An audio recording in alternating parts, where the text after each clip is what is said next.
Hello, good morning. If you are watching as we drop this, like the true loyal fan that you are, welcome back to Cardinal Territory.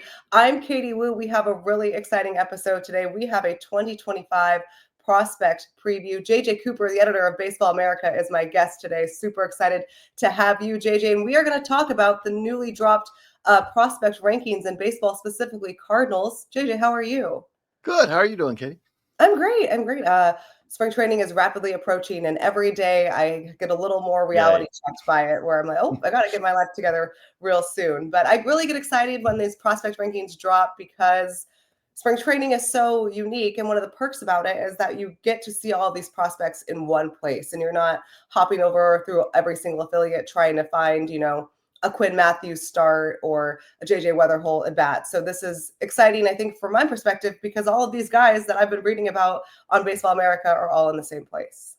They're all coming, and it is kind of cool to think that it's a little bit rougher for you because I get to bounce around, but in spring training and all, kind of be one place one day, one place another day. But it is kind of cool just to think that we're not that far away from it. It's feels like the off season gets shorter and shorter for me every year, but very excited to have spring training right around the corner. Yes, so this offseason's felt a little bit longer for me, mainly just because no postseason and virtually no news. So I was very excited from a personal standpoint to see your rankings out. Baseball America, of course, did their top 100 prospects in baseball list. Three Cardinals on that list: JJ Weatherholt, Tink Hence, and Quinn Mathews. Of those three, JJ, what do you see about, and who's the most exciting in that group? I would say that there is a chance, if everything breaks right, that we could look back on this 10 years from now and go, how did JJ Weatherholt slide to the Cardinals, in the draft? Because he was a guy who, coming into the draft, it was a very wide open draft at the top, but there was kind of this consensus group of players. And Weatherholt could have, it would not have been a shock to hear the Guardians draft JJ Weatherholt 1-1, right? Now, that would have probably been a little bit of a deal, save some money later on to draft other players, but he was in that consideration. So for the Cardinals to be sitting there at 7, I don't think that they could have said in any way, oh, we're comfortable, we're confident that Weatherholt's going to get to us. You're talking about a guy who has a really long track record of hitting. He was the Division I batting champ 2 years ago as a sophomore. And to get a guy like that basically plugs in, and everyone has to go through adjustments. I'm not saying anyone's plug and play and going to just step right in the majors, but it would not be surprising at all if Weatherholt's minor league, seasoning period is shorter than most guys, to where we're really talking about, if we're talking a year from now, that we could very well just be writing in Weatherholt and saying like, okay, he's expected to be kind of a key contributor to the 2026 Cardinals. And it wouldn't be crazy to think that depending on how everything goes, maybe he does get there by the end of this year. So that's the guy that really does stand out to me from a standpoint of, when you look at a guy with the hit tool like that, who's going to have defensive versatility, probably fits on the Cardinals probably best as a third baseman, because he's not Mason Wynn, and there's no reason to take your star young shortstop and say, oh, we're going to move you. So we'll probably see Weatherholt move, as a shortstop third baseman. He could probably play second if that fit also. But he has that versatility. He has that hit tool. You put all that together, it's pretty exciting to see a guy like that. Kind of, the Cardinals don't often get to draft guys like that in the draft. They obviously don't hope to be able to draft guys like that anytime soon, because they don't expect to be picking that high in the draft very often. Correct. And it was funny watching the draft unfold for the first time in what felt like forever. The Cardinals had a top 10 pick, and now, of course, they're picking in the top 10 back-to-back years for the first time in franchise history. But as we're watching the draft unfold in real time, I'm seeing, you just kind of know, thanks to coverage like your outlet, what teams are targeting which kind of player. And around the fifth pick, I looked and I said, I think the Cardinals are going to get JJ Weatherholt. And I don't think that was a situation where they thought was possible at all. And so they end up selecting him. And about an hour later, we hop on a Zoom call with Director of Scouting, Randy Flores. And he is trying so hard to hide his elation. But it was very clear the Cardinals were not expecting JJ Weatherholt to fall to him. And when they got him, it just made so much sense. You talked about the versatility, you talked about the hit tool. I think from a very early in his professional career outlook, he profiles exactly what the Cardinals look for. And St. Louis is suddenly going back to drafting and developing. We'll get to that later in the episode. But for Weatherholt, who's already, I think, pretty accomplished and polished in his overall skill set, he seems to me exactly what you said. A plug and play kind of guy, assuming he can adjust accordingly to whatever affiliate level he starts at. And he just really complements, I think, what the Cardinals do best, which is find an infielder that can put the ball in play and can move around the diamond. And that's exactly what I think they have in JJ Weatherholt. And like you said, this is something when we say the Cardinals don't often pick in the top 10, and great stat by you that they're going to do it for the first time ever back to back. The last top 10 pick I can find before that for the Cardinals was JD Drew, which again kind of fits that profile of a guy. JD Drew was a 1-1 talent who slid to 5. In that case, it was really kind of about the asking price. He had gone the year before, and kind of everyone knew it was going to be a tougher sign. But that's what you got to do when if you're a team that doesn't pick at the top of the draft very often, when you do get that rare situation where you want to hit on it. Obviously, you always want to hit on it, but you really need to, because you're not going to have those opportunities very often. Weatherholt absolutely fits that as a standpoint of, like, if JJ Weatherholt doesn't hit in pro ball at all, it will kind of be that one of those questions where you go back and say, well, what did we all miss? Because this Right. guy has a long track record of doing it. When you talk to evaluators, they're very confident about his ability to do it. If you're trying to kind of say the downside with JJ Weatherholt, it would be more like that there's a chance that he's a solid player rather than exceptional. Which again, I feel like sometimes doing what we do, I often hear from people who, again, commenters, social media, you get kind of some fringe comments at times, but the theme I often get is you'll see a player traded and they'll say, like, oh, but he's only like a 2-WAR player. Why are they trying to just get that? And it's like, I feel like that often there's this underestimation of how hard it is to find solid regulars. Like, it's one of those things where if JJ Weatherholt is a solid regular, that's a home run of a pick That's a at pick win. 7, Thank you. not he didn't end up as a 5-time All-Star. That's the kind of expectations I think sometimes that get a little bit overheated sometimes with some of these guys. I completely agree with you. And it makes sense when I think we're in such a great spot with the sport in terms of how we're promoting the next step, or the upcomers. I think prospect coverage, thanks to outlets like Baseball America. If you are really into that, which a lot of Cardinals fans are, given the state of the organization right now, it is so easy to find information and scouting reports and all these stats that can help you, the average fan, really get excited about potentially the next star of your favorite team. But drafting and developing, of course, like if you all of a sudden get like a Ronald Acuna Jr., that's great, obviously. Woohoo! The win is drafting a major league caliber player and having that player blossom into that role. So if you are a 2-WAR player, that's a win for the organization. It doesn't matter what organization you are. If you're a Lars Nootbaar, if you're a Brendan Donovan, guys like that, where you're like, this guy's really contributing, like Ivan Herrera, like they're like, if some of those guys take that further step forward, that's makes it even more of a win. But no one out there's basically, other than maybe the Dodgers, no one out there is like, oh no, we've just got a 2.5, 3-WAR regular here and here and here and here and here. It doesn't, it's something that just doesn't happen. You always have holes. And that's, to me, where this kind of, if you look at this Cardinals team that's kind of in a little bit of a transition. You mentioned how it's kind of been a pretty quiet offseason. And I feel like that, again, I would love kind of what you're closer to it than I am. I feel like that it's kind of been almost like a clogged offseason for the Cardinals, because it does feel like they made the announcement about Contreras is probably going to be a first baseman now. And then you're just like, the next step is and Nolan Arenado is a fill in the blank. And it feels like until that happens, almost like all these other moves, all these other decisions kind of are almost getting put off in some ways. Is that an accurate way to put it? That has very much been the theme of the offseason definitely for myself and for fans. Who the running joke on this podcast is, once again, I have no roster news for you. We've been doing this for about over 2 months now, and I haven't yet to have any kind of roster move to talk about with the viewers here, because the Cardinals are clogged. And I don't think it's necessarily fair that a lot of this is hinging on if Nolan Arenado accepts a trade or not. But we can get into that.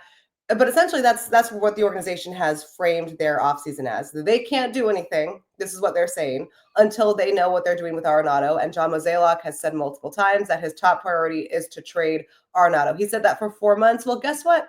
He's still a Cardinal. And that does clog.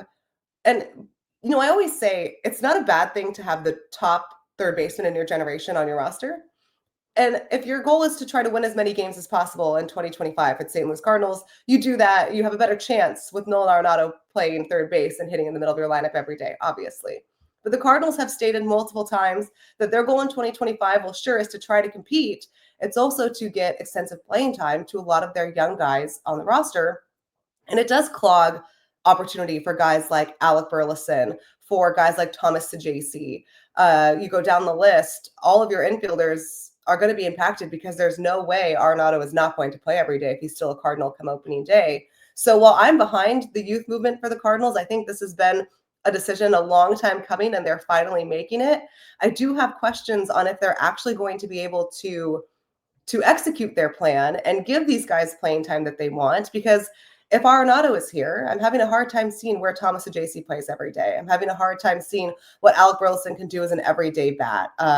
What does this mean for Brendan Donovan, who, like you said, that he's been a great addition to this Cardinals team? It just does, for me, it doesn't make a lot of sense. Well, let's bring this back to Weatherholt for a minute, right? Like, this year for Weatherholt is the year that ideally he's going to hit. Again, we just expect that.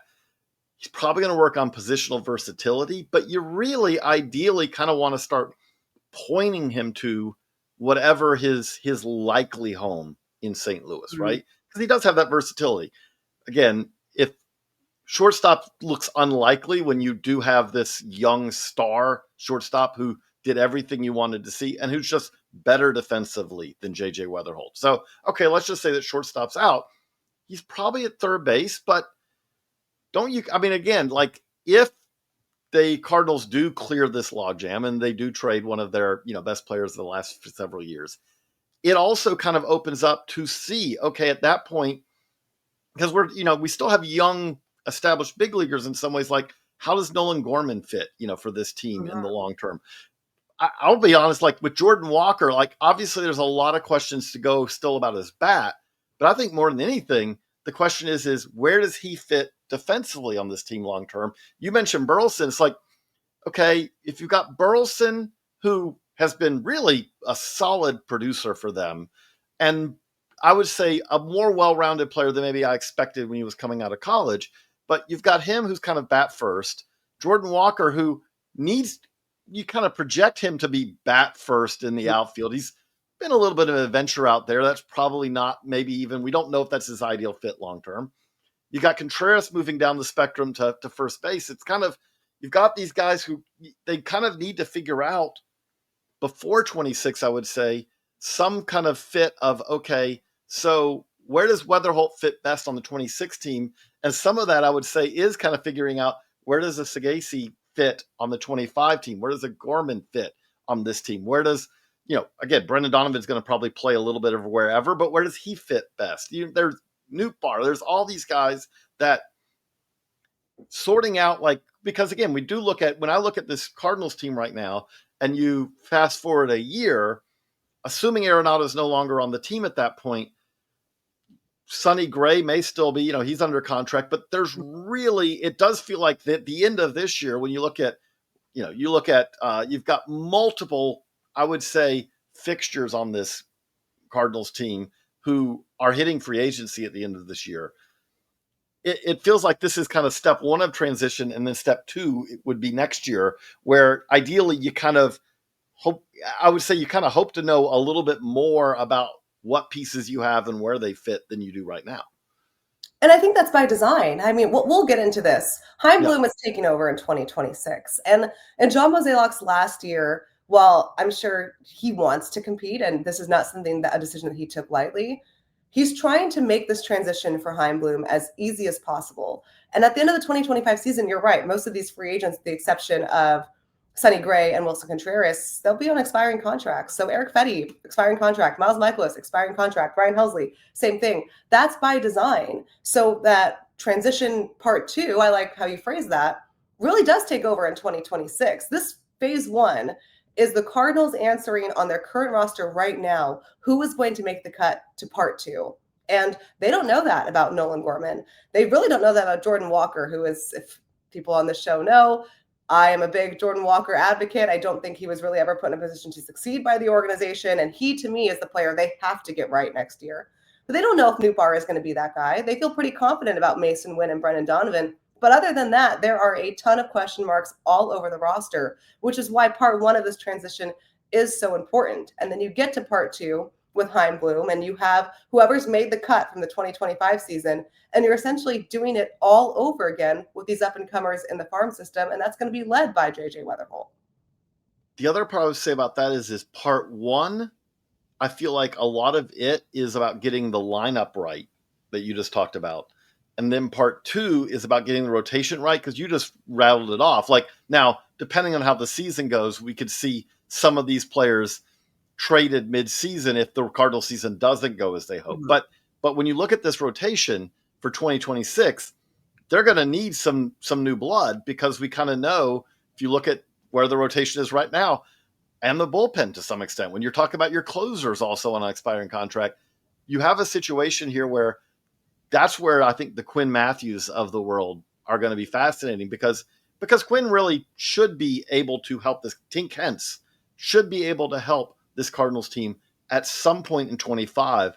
But I would say, as much as you want to see them produce and help the Cardinals win in 25, if you're the Cardinals, the biggest part of it is you want to be able to write them in pen into your 2026 plans, where you say, okay, if you like when Tink Hence, I would say the big thing that you want to see if you're the Cardinals coming out of 25 is, we feel very comfortable. Tink Hence showed durability. He was healthy. He took the ball, 25 times, 22 times even, let's just say, as a starter in the minors and then in the majors at the end of the season, to where we can comfortably put him in the rotation and not say, oh, he threw 60 innings, so we know that we're really going to be limited by how much we can get out of him next year.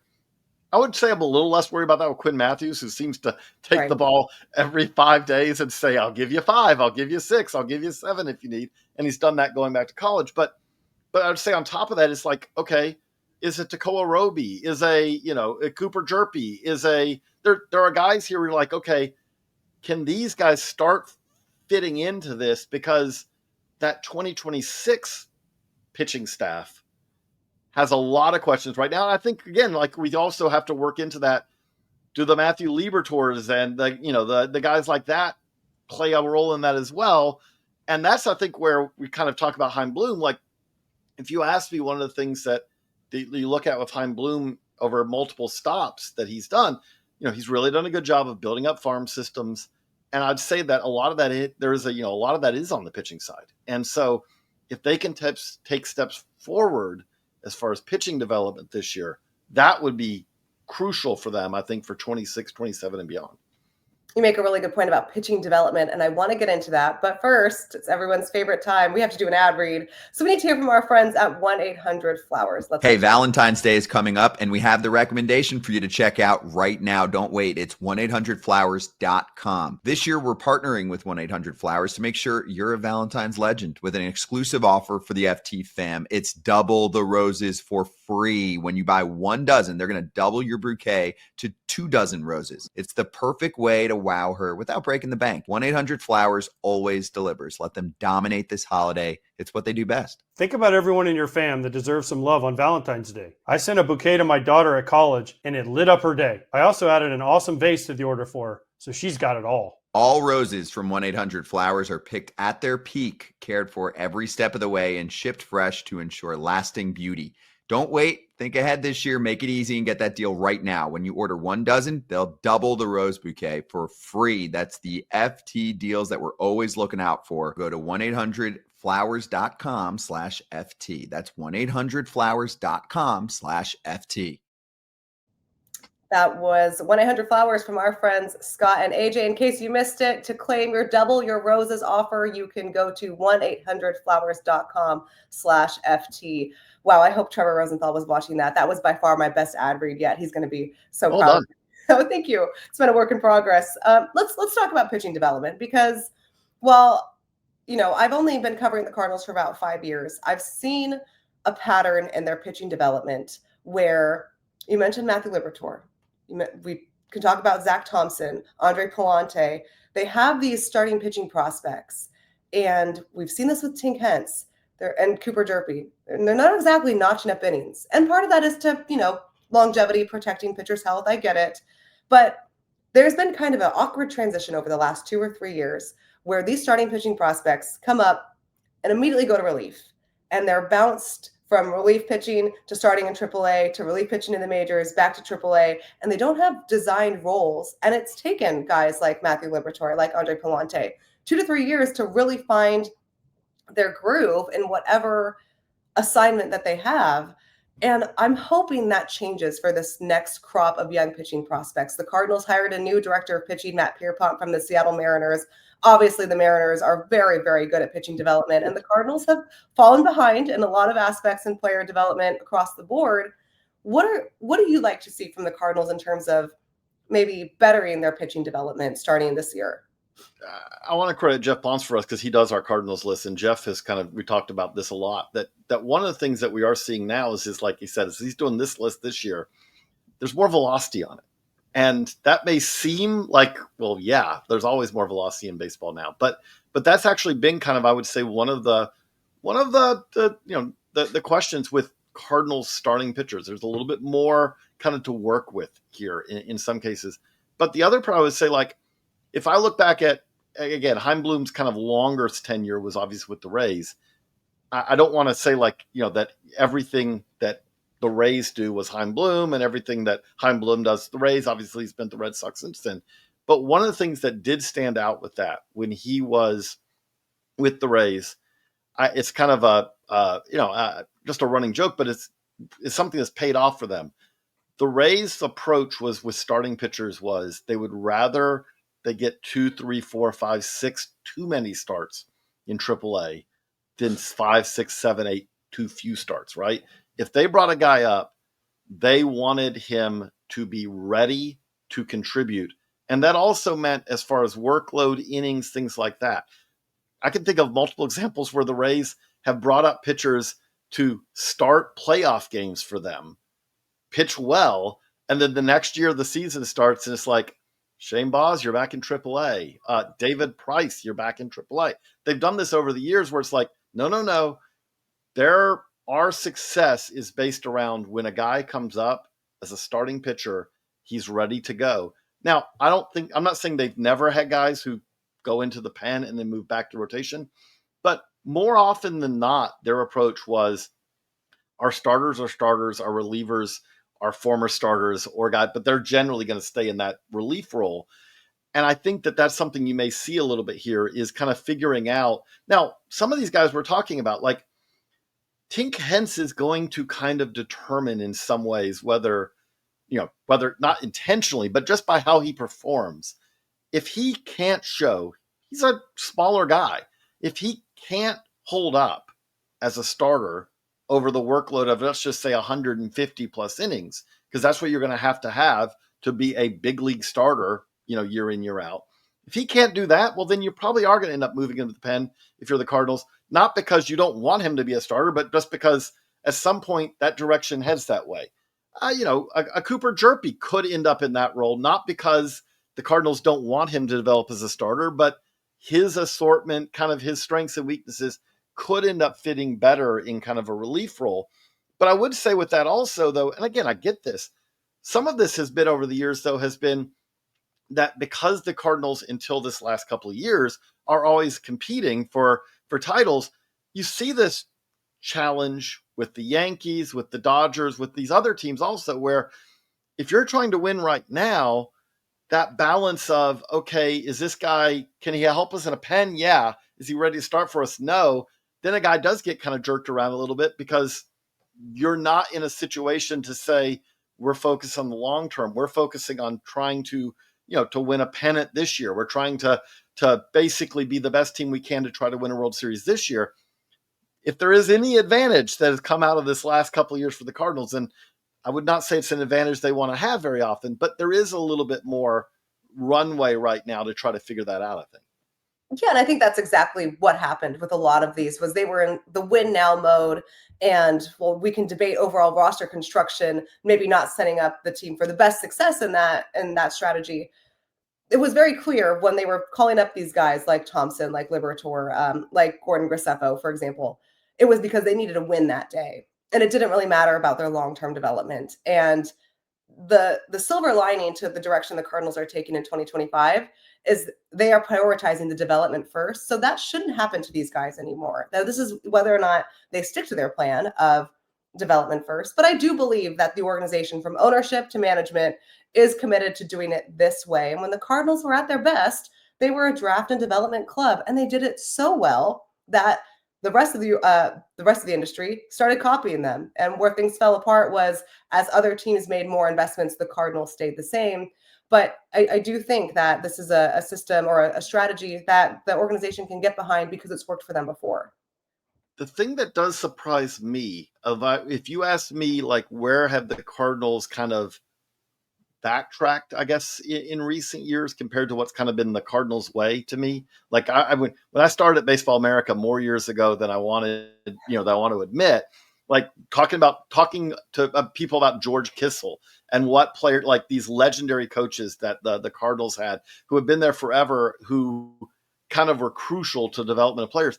But one of the things I felt like the Cardinals always were good at is getting the most defensively out of position players. Guys, Paul DeYoung, when Paul DeYoung was at Illinois State, there is not a person out there I talked to, a scout, a coach, anyone who said, that's a big league shortstop. They thought he was a big leaguer, but no one thought he's going to be able to stay at shortstop in pro ball. He didn't even really play shortstop regularly in college. Guys like that, the Matt Carpenters of the world, they did this over and over where they just kept taking guys who had bats, and then they would manage to get them to be a better defender than anyone thought they were when they were an amateur. And so then you really get value out of this because you got guys who were really good hitters who ended up being defensive assets, not defensive weaknesses, at positions that they weren't even expected to be able to play. I think we've seen over the last couple of years, that's something that's kind of been lost. Jordan Walker, they moved him to the outfield, but Jordan Walker has looked lost in the outfield at times and does not look comfortable out there. Nolan Gorman, they moved him, but it didn't turn Nolan Gorman, like when they moved him to second base, it didn't turn him into an exceptional defender at second base. Again, Contreras was fully big leaguer when they brought him in, but at the same time, the Brewers have had a knack of taking big league catchers and finding an extra gear for them defensively where it's like, let's just take the Contreras brothers. They took a Contreras and made him a better defender than anyone thought he was when he was coming up through the minors. That's something I do think the Cardinals have to get back to, is that ability to help players add a half grade or a grade better defense in the minors or even like at that major league development side. And that's something that's kind of, I think, going to be the challenge of the next couple of years because a lot of these problems or these questions we're talking about, I feel like with the Cardinals get answered a lot if all of a sudden guys who are like, okay, maybe that guy can play there becomes at least he's an average defender, or that average defender becomes an above average defender. JJ, I think Cardinals fans would probably be giving you a standing ovation after that point because the most common gripe I get, and it's justified throughout the season, is what happened to the Cardinals defense. And I think, using your examples of Nolan Gorman and Jordan Walker, these are necessarily bat first players, but their bats have not really come to any kind of fruition that people thought that it would at the major leagues. And their defense has been strides behind. And that's because of the position changes. I mean, the Cardinals knew that they had Nolan Arenado under contract for a long time. Sure, there were a couple opt-outs there, but if you are trying to win and you're under the assumption that Nolan wants to stay, why was Jordan Walker only given 4 months in the outfield before playing at the major leagues? Why is Nolan Gorman all of a sudden switching to second base and has a spring training to adjust to it?